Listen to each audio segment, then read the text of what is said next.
ಸಖತ್ ಖಾರ ಬಣ್ಣ ಮತ್ತು ರುಚಿ ಆಚಿ ಚಿಲ್ಲಿ ಪೌಡರ್.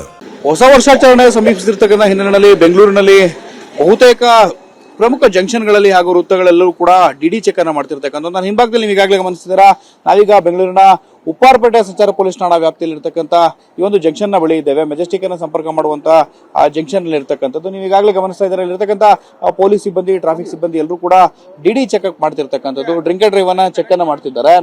ಈ ಹಿನ್ನೆಲೆಯಲ್ಲಿ ಕಳೆದ 2 ದಿನಗಳ ಹಿಂದೆ ಚಿತ್ರದುರ್ಗದಲ್ಲಿ ಸಂಭವಿಸಿದಂತಹ ಅಪಘಾತ ಏನಿತ್ತು, ಅಪಘಾತದಲ್ಲಿ 6ಕ್ಕೂ ಹೆಚ್ಚು ಜನರು ಮೃತಪಟ್ಟಿದ್ರು. ಈ ಘಟನೆಗೆ ಸಂಬಂಧಪಟ್ಟಂತೆ ಟ್ರಾವೆಲ್ಸ್ ಏನಿದೆ, ಸೀಬರ್ಡ್ ಟ್ರಾವೆಲ್ಸ್ ನ ದಿವಾಕರ್ ಎಂಬ ಡ್ರೈವರ್ ಕೂಡ ಇದೇ ಒಂದು ಜಾಗದಲ್ಲಿ ಕಳೆದ ಕೆಲವು ನಿಮಿಷಗಳ ಹಿಂದೆಯಷ್ಟೇ ಡ್ರಿಂಕ್ ಅಂಡ್ ಡ್ರೈವ್ ಮಾಡಿ ಬಸ್ ಅನ್ನ ಚಲಾಯಿಸುತ್ತಿದ್ದ ಅಂತ ಹೇಳಿ ಮಾಹಿತಿ ಲಭ್ಯ ಆಗಿರ್ತಕ್ಕಂಥ. ಈಗಾಗಲೇ ಘಟನೆಗೆ ಸಂಬಂಧಪಟ್ಟಂತೆ ಆ ಸೀಬರ್ಡ್ ಬಸ್ ನ ಚಾಲಕ ಏನಿದೆ ದಿವಾಕರ್ನ, ಆತನನ್ನು ಕೂಡ ಈಗಾಗಲೇ ಪೊಲೀಸರು ವಶಕ್ಕೆ ಪಡೆದು ಆತನನ್ನ ತಪಾಸಣೆಗೊಳಪಡಿಸುವಂತಹ ಸಂದರ್ಭದಲ್ಲಿ ಆತ ಡ್ರಿಂಕ್ ಅಂಡ್ ಡ್ರೈವ್ ಮಾಡಿದ ಕಂಡು ಬಂದಿರತಕ್ಕಂಥದ್ದು. ಈ ನಿಟ್ಟಿನಲ್ಲಿ ಸೀಬರ್ಡ್ ಬಸ್ ನ ಚಾಲಕನಿದ್ದಾನೆ, ಆತನನ್ನ ವಶಕ್ಕೆ ಪಡೆದುಕೊಂಡು ಮತ್ತೋರ್ವ ಬಸ್ ಚಾಲಕರನ್ನ ಪಡೆದು ಈಗಾಗಲೇ ಬಸ್ ಅನ್ನ ಬಿಟ್ಟು ಕಳಿಸಿರ್ತಕ್ಕಂಥ ಈಗಾಗಲೇ ಗಮನಿಸ್ತಾ ಇದ್ದೀರಾ.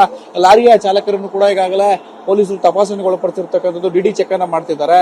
ಒಂದು ವೇಳೆ ಡ್ರಿಂಕ್ಸ್ ಮಾಡಿರ್ತಕ್ಕಂಥದ್ದು ಕಂಡು ಬಂದಿದ್ರೆ ಆ ವೆಹಿಕಲ್ ಕೂಡ ಸೀಸ್ ಮಾಡುವಂತ ಪ್ರಕ್ರಿಯೆಗೆ ಪೊಲೀಸರು ಮುಂದಾಗ್ತಿರ್ತಕ್ಕಂಥದ್ದು. ಅಷ್ಟೇ ಅಲ್ಲದೆ 10,000 ರೂಪಾಯಿಗಳ ದಂಡಾಸ್ತ್ರವನ್ನು ಕೂಡ ಪ್ರಯೋಗ ಮಾಡ್ತಿದ್ದಾರೆ. ಬೆಂಗಳೂರಿನಲ್ಲಿ ಸರಾಸರಿ ಕಳೆದ 1 ವಾರದಿಂದಲೂ ಕೂಡ ಇದೇ ರೀತಿಯಾಗಿ ಡ್ರಿಂಕ್ ಅಂಡ್ ಡ್ರೈವ್ ಚೆಕಪ್ ಅನ್ನ ಮಾಡ್ತಿರ್ತಕ್ಕಂಥದ್ದು. ಒಟ್ಟಾರೆಯಾಗಿ ಸರಾಸರಿ 500 ಕೇಸ್ಗಳು ಪ್ರತಿನಿತ್ಯ ರೆಕಾರ್ಡ್ ಆಗ್ತಿರ್ತಕ್ಕಂಥದ್ದು. 500 ಕೇಸ್ಗಳನ್ನ ಈಗಾಗಲೇ ಬೆಂಗಳೂರಿನ ಟ್ರಾಫಿಕ್ ಪೊಲೀಸರು ದಾಖಲಿಸಿದ್ದಾರೆ. 150ಕ್ಕೂ ಹೆಚ್ಚು ಜಾಗಗಳಲ್ಲಿ ಪೊಲೀಸರು ಡ್ರಿಂಕ್ ಅಂಡ್ ಡ್ರೈವ್ ಅನ್ನ ಚೆಕ್ ಮಾಡ್ತಿರ್ತಕ್ಕಂಥದ್ದು. ಹೊಸ ವರ್ಷದವರೆಗೂ ಕೂಡ ಇದೇ ರೀತಿಯಾಗಿ ಪ್ರತಿನಿತ್ಯವೂ ಕೂಡ ಪೊಲೀಸರು ಡ್ರಿಂಕ್ ಅಂಡ್ ಡ್ರೈವ್ ಅನ್ನ ಚೆಕ್ ಮಾಡ್ತಿರ್ತಾರೆ. ಕ್ಯಾಮರಾಮನ್ ಮಹೇಂದ್ರ ಜೊತೆ ಶಿವಪ್ರಸಾದ್, TV9 ಬೆಂಗಳೂರು. ಹೊಸ ವರ್ಷಾಚರಣೆ ಸಮೀಪಿಸುತ್ತಿರ್ತಕ್ಕಂಥ ಹಿನ್ನೆಲೆಯಲ್ಲಿ ಬೆಂಗಳೂರಿನಲ್ಲಿ ಬಹುತೇಕ ಪ್ರಮುಖ ಜಂಕ್ಷನ್ಗಳಲ್ಲಿ ಹಾಗೂ ವೃತ್ತಗಳಲ್ಲೂ ಕೂಡ ಡಿಡಿ ಚೆಕ್ ಅನ್ನ ಮಾಡ್ತಿರ್ತಕ್ಕಂಥ ನಾನು ಹಿಂಭಾಗದಲ್ಲಿ ನೀವು ಈಗಾಗಲೇ ಗಮನಿಸಿದ್ದೀರಾ.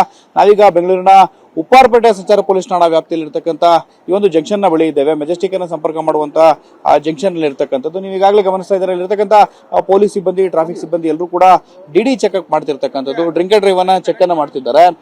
ಈ ಹಿನ್ನೆಲೆಯಲ್ಲಿ ಕಳೆದ 2 ದಿನಗಳ ಹಿಂದೆ ಚಿತ್ರದುರ್ಗದಲ್ಲಿ ಸಂಭವಿಸಿದಂತಹ ಅಪಘಾತ ಏನಿತ್ತು, ಅಪಘಾತದಲ್ಲಿ 6ಕ್ಕೂ ಹೆಚ್ಚು ಜನರು ಮೃತಪಟ್ಟಿದ್ರು. ಈ ಘಟನೆಗೆ ಸಂಬಂಧಪಟ್ಟಂತೆ ಟ್ರಾವೆಲ್ಸ್ ಏನಿದೆ, ಸೀಬರ್ಡ್ ಟ್ರಾವೆಲ್ಸ್ ನ ದಿವಾಕರ್ ಎಂಬ ಡ್ರೈವರ್ ಕೂಡ ಇದೇ ಒಂದು ಜಾಗದಲ್ಲಿ ಕಳೆದ ಕೆಲವು ನಿಮಿಷಗಳ ಹಿಂದೆಯಷ್ಟೇ ಡ್ರಿಂಕ್ ಅಂಡ್ ಡ್ರೈವ್ ಮಾಡಿ ಬಸ್ ಅನ್ನ ಚಲಾಯಿಸುತ್ತಿದ್ದ ಅಂತ ಹೇಳಿ ಮಾಹಿತಿ ಲಭ್ಯ ಆಗಿರ್ತಕ್ಕಂಥ. ಈಗಾಗಲೇ ಘಟನೆಗೆ ಸಂಬಂಧಪಟ್ಟಂತೆ ಆ ಸೀಬರ್ಡ್ ಬಸ್ ನ ಚಾಲಕ ಏನಿದೆ ದಿವಾಕರ್ನ, ಆತನನ್ನು ಕೂಡ ಈಗಾಗಲೇ ಪೊಲೀಸರು ವಶಕ್ಕೆ ಪಡೆದು ಆತನನ್ನ ತಪಾಸಣೆಗೊಳಪಡಿಸುವಂತಹ ಸಂದರ್ಭದಲ್ಲಿ ಆತ ಡ್ರಿಂಕ್ ಅಂಡ್ ಡ್ರೈವ್ ಮಾಡಿದ ಕಂಡು ಬಂದಿರತಕ್ಕಂಥದ್ದು. ಈ ನಿಟ್ಟಿನಲ್ಲಿ ಸೀಬರ್ಡ್ ಬಸ್ ನ ಚಾಲಕನಿದ್ದಾನೆ, ಆತನನ್ನ ವಶಕ್ಕೆ ಪಡೆದುಕೊಂಡು ಮತ್ತೋರ್ವ ಬಸ್ ಚಾಲಕರನ್ನ ಪಡೆದು ಈಗಾಗಲೇ ಬಸ್ ಅನ್ನ ಬಿಟ್ಟು ಕಳಿಸಿರ್ತಕ್ಕಂಥ ಈಗಾಗಲೇ ಗಮನಿಸ್ತಾ ಇದ್ದೀರಾ. ಲಾರಿಯ ಚಾಲಕರನ್ನು ಕೂಡ ಈಗಾಗಲೇ ಪೊಲೀಸರು ತಪಾಸಣೆಗೊಳಪಡಿಸಿರ್ತಕ್ಕಂಥದ್ದು, ಡಿಡಿ ಚೆಕ್ ಅನ್ನ ಮಾಡ್ತಿದ್ದಾರೆ. ಒಂದು ವೇಳೆ ಡ್ರಿಂಕ್ಸ್ ಮಾಡಿರ್ತಕ್ಕಂಥದ್ದು ಕಂಡು ಬಂದಿದ್ರೆ ಆ ವೆಹಿಕಲ್ ಕೂಡ ಸೀಸ್ ಮಾಡುವಂತ ಪ್ರಕ್ರಿಯೆಗೆ ಪೊಲೀಸರು ಮುಂದಾಗ್ತಿರ್ತಕ್ಕಂಥದ್ದು. ಅಷ್ಟೇ ಅಲ್ಲದೆ 10,000 ರೂಪಾಯಿಗಳ ದಂಡಾಸ್ತ್ರವನ್ನು ಕೂಡ ಪ್ರಯೋಗ ಮಾಡ್ತಿದ್ದಾರೆ. ಬೆಂಗಳೂರಿನಲ್ಲಿ ಸರಾಸರಿ ಕಳೆದ 1 ವಾರದಿಂದಲೂ ಕೂಡ ಇದೇ ರೀತಿಯಾಗಿ ಡ್ರಿಂಕ್ ಅಂಡ್ ಡ್ರೈವ್ ಚೆಕಪ್ ಅನ್ನ ಮಾಡ್ತಿರ್ತಕ್ಕಂಥದ್ದು. ಒಟ್ಟಾರೆಯಾಗಿ ಸರಾಸರಿ 500 ಕೇಸ್ಗಳು ಪ್ರತಿನಿತ್ಯ ರೆಕಾರ್ಡ್ ಆಗ್ತಿರ್ತಕ್ಕಂಥದ್ದು. 500 ಕೇಸ್ಗಳನ್ನ ಈಗಾಗಲೇ ಬೆಂಗಳೂರಿನ ಟ್ರಾಫಿಕ್ ಪೊಲೀಸರು ದಾಖಲಿಸಿದ್ದಾರೆ. 150ಕ್ಕೂ ಹೆಚ್ಚು ಜಾಗಗಳಲ್ಲಿ ಪೊಲೀಸರು ಡ್ರಿಂಕ್ ಅಂಡ್ ಡ್ರೈವ್ ಅನ್ನ ಚೆಕ್ ಮಾಡ್ತಿರ್ತಕ್ಕಂಥದ್ದು. ಹೊಸ ವರ್ಷದವರೆಗೂ ಕೂಡ ಇದೇ ರೀತಿಯಾಗಿ ಪ್ರತಿನಿತ್ಯವೂ ಕೂಡ ಪೊಲೀಸರು ಡ್ರಿಂಕ್ ಅಂಡ್ ಡ್ರೈವ್ ಅನ್ನ ಚೆಕ್ ಮಾಡ್ತಿರ್ತಾರೆ. ಕ್ಯಾಮರಾಮನ್ ಮಹೇಂದ್ರ ಜೊತೆ ಶಿವಪ್ರಸಾದ್, TV9 ಬೆಂಗಳೂರು.